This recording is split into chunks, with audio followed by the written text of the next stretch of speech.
What is up, guys? In today's video, we're going to talk about skill-based matchmaking, or how the matchmaking works in Fortnite. I get asked about this a bunch, especially when I'm streaming, and it's kind of hard to go into all of this while I'm in the middle of the game or while I'm playing the game. So I thought I'd make this video and just have it as a command on stream. If you guys do enjoy this video, find it informative or entertaining, whatever, remember to give it a like, subscribe if you like to see more, and comment down below what you think of the matchmaking in Fortnite. So we're going to start off with what is a bell curve. This will be a graphic that's on screen now, and this is just the standard distribution of most things when you have a large population. There's going to be a lot of people in the middle, which is like average. There's going to be not so many people on the far right, which is like the upper aspect, like the more skilled players, for example. And there's not going to be as many people on the far left, which are going to be like the newer players or the lesser skilled players. Most people are average or close to average, be it slightly above average, slightly less than average. And the further you get from average, the less players there are at any end of the spectrum. And so we'll get to that later on. I just wanted to quickly, throw that out there, and it'll make sense in a bit. So when people hear skill-based matchmaking, they think everybody in the match should be at their exact skill level with like no deviation or very little deviation. But in battle royales, that's very hard to do because you need 100 people to start a game. And like, that's just a lot. A game like Valorant or Call of Duty or whatever can have more strict skill-based matchmaking because you only need like 10 to 12 people to start a game. So you can be very specific. When you need 100 people to start a game, your parameters have to be way more broad. Otherwise, people are going to have really long queue times.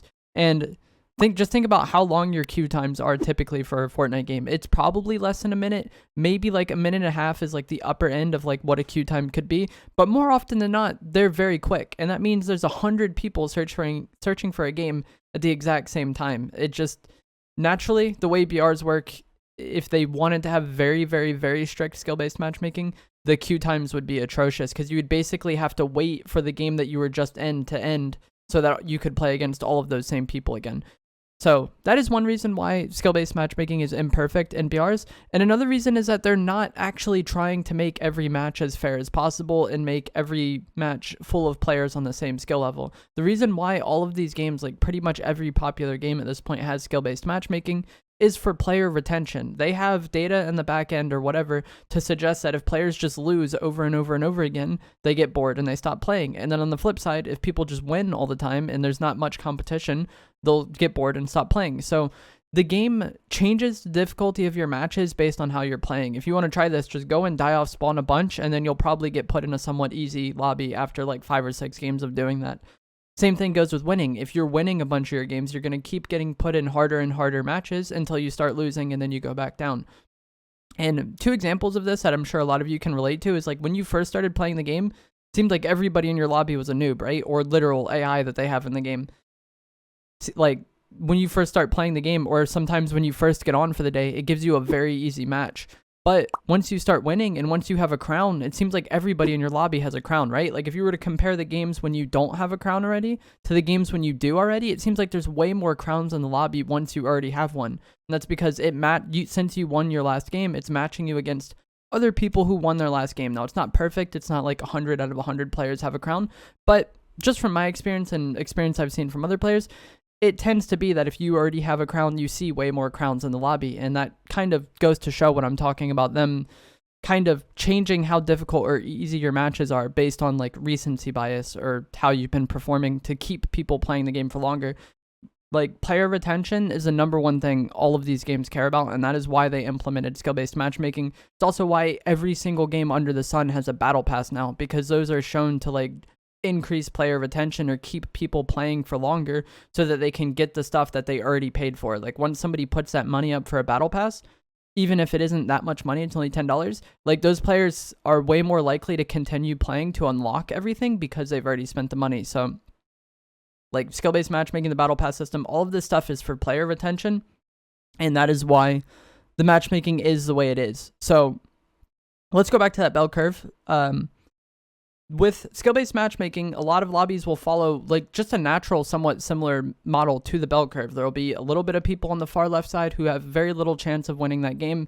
There will be very few people on the far right, but most people in the lobby will be somewhat average for that lobby standard. Now, some lobbies are harder than others, and what would be average for that lobby might be different. But every lobby, there's going to be some people that have very little chance of winning, some people who have very high chance of winning, and then there's a decent amount of people in the middle that definitely can win because the game is somewhat random. So not every match is going to be only people on the far left, because like we just talked about, the bell curve kind of signifies populations just naturally. If you are someone who's on the far left end of the spectrum, where you're not very good at the game, you're maybe newer to the game, or somebody who's on the far right side of the spectrum, there aren't very many people for you to match against of your same skill level. So the lobby naturally will be somewhat different for you just because there isn't that many people, you know?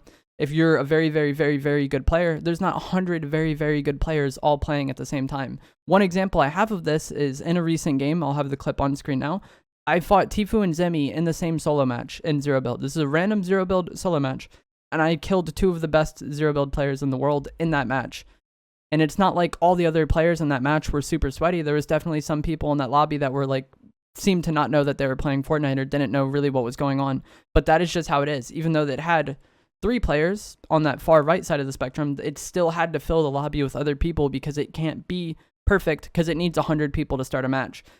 There is AI that they fill the match with. There's another misconception that people have where, like, if you have bots in your lobby, it's an easy lobby. That's not the case. They just use the bots to fill the lobby because of what I was just talking about before, where it's hard to get 100 people of a certain skill level all in the same game. So it might only be 70 real players, 30 AI. But even then, finding 70 people of a somewhat similar skill level is much harder than a game like Call of Duty or Valorant, like I said, where you need 10 to 12, and it's just a much smaller like scale finding those people. So I think the way it works is that if you are on the far left end of the spectrum, you're probably not going to fight people or match with people on the far right side of the spectrum.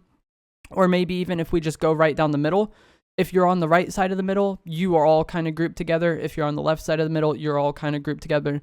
And I think that would be somewhat, you know, that would make sense. The lesser skilled players or the newer players can play against each other. And then if you're average or above average, then you start matching the more sweaty players. And that is like the unfortunate aspect of this. Like the people in the middle kind of just get screwed because like once you're finally good enough to like not be in those really low skill lobbies, then you start getting put in higher skill lobbies and it feels like you're just never actually able to get going. I think is probably what it feels like to be one of those players, because every time you kind of start to get better, you just get harder matches. And I think that is one of the like problems with skill-based matchmaking. Another thing I wanted to talk about is that everyone has their perception that their lobbies are super sweaty. Like no matter what, even people, let's just say for the this example, let's say they're a 3 out of 10 in terms of skill. They're below average, right? They will have the perception that their lobbies are very sweaty because it is to them, you know? If those 3 out of 10 players are only fighting other 3 out of 10 players, that's people on their skill level and that's going to be a hard fight for them, you know? Whereas in the grand scheme of things, it's really not that hard. So I feel like this just comes in like everybody thinks they have the hardest lobbies, that it just is what it is, because to them, it is hard to fight. Like you could put me in some of those lobbies and it would be a very free kill. But if you have me fight against like Booga, I would be a free kill for him. It's all relative to your skill level. And a lobby being sweaty or not is really just people have the perception they fought one decent player and they're like, oh, my lobbies are so sweaty.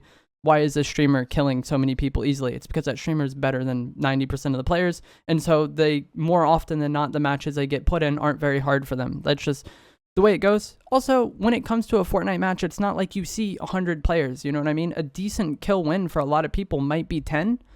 You expose yourself to a 10th of the lobby at that point, you know? If there was a bunch of good players that all fought each other and you just didn't see them, and then somebody got headshot sniped and then there was no more good players in the lobby, you might have the perception that it was a really easy lobby just because of who you ran into.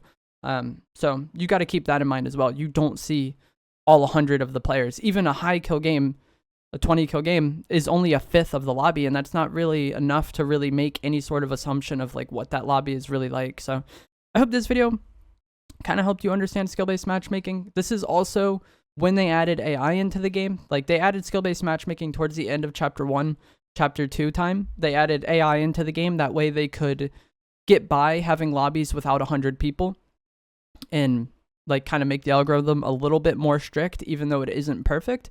And then this is also when they added forced crossplay. And I think that is one of the worst changes they ever made in Fortnite, in my opinion. I really do not like forced crossplay. I think it was much better the way it was before, where Xbox and PlayStation played against each other, Switch and mobile played against each other, and then PC was PC. And from my understanding, if you partied up with anybody outside of your bucket, like you chose to do that, then you would be on PC lobbies. And I feel like that was perfect. But once they added skill-based matchmaking, since they're limiting the pool of which players can match which players, they needed to get just more people all into the same bucket, and that's why they just put everybody within the same thing and then tried to rank people. But I think it is more fair to match people based on hardware than it is in-game stats. No matter what, if you have more wins than somebody and they're on better hardware than you and they kill you, it's always just going to feel like it's the hardware's fault. Even if you played bad, that's just something that's going to stick out. But yeah, skill-based matchmaking, it's in the game. It's not as strict as a lot of people make it out to be, or like people have this expectation that they should never go against anybody that's better than them or slightly better than them.